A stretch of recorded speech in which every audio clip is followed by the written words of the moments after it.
La elección de la gracia parte 1. La elección de la gracia es una frase tomada de Romanos 11, verso 5. Ningún cristiano serio puede entonces oponerse a su uso. Hemos escuchado la pregunta, ¿cree usted en la elección? Por supuesto que sí, porque creemos en la Biblia. Una pregunta más razonable es, ¿qué enseña la Biblia acerca de la elección?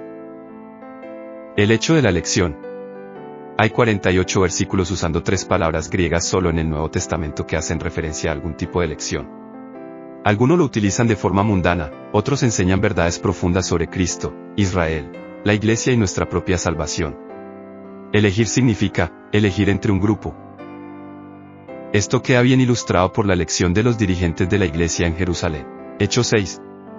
Algunas viudas habían sido desatendidas en la distribución diaria de alimentos, y los apóstoles, que estaban ocupados en el ministerio de la palabra de Dios y de la oración, exhortaron a la congregación a escoger de entre ellos 7 hombres para que se ocuparan de este negocio.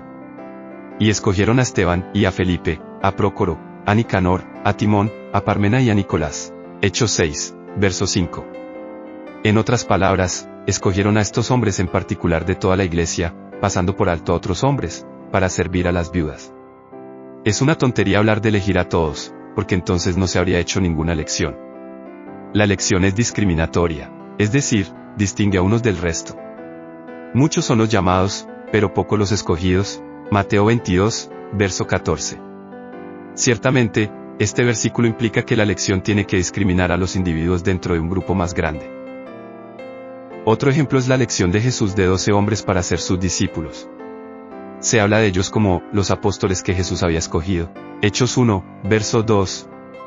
Antes de su ascensión, Jesús les recordó su soberanía en su elección.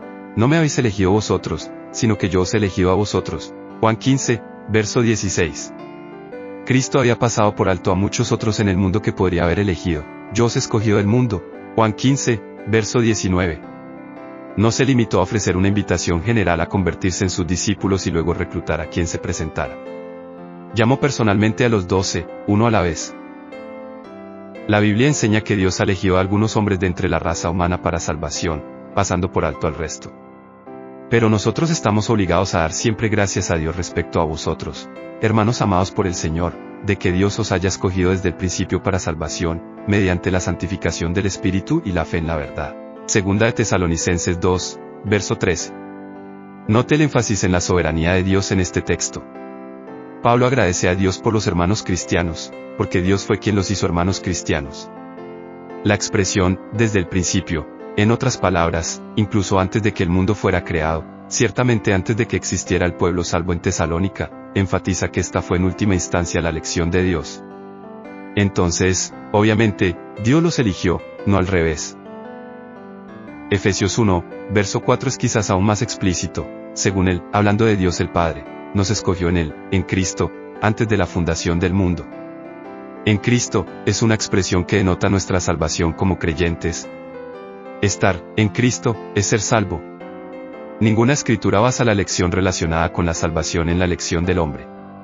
Los hombres no son los que eligen, sino los elegidos de Dios. Colosenses 3, verso 12, Tito 1, verso 1, y muchos otros textos similares.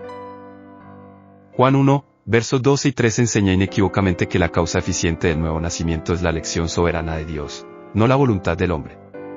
Pero a todos los que le recibieron, a Cristo, a los que creen en su nombre, les dio potestad de ser hechos hijos de Dios, a los que no nacieron de sangre, es decir, no por privilegio racial o familiar, ni de la voluntad de la carne, es decir, no de un padre humano, ni de la voluntad del hombre, es decir, el nuevo nacimiento no puede ser causado por la voluntad del hombre, sino de Dios.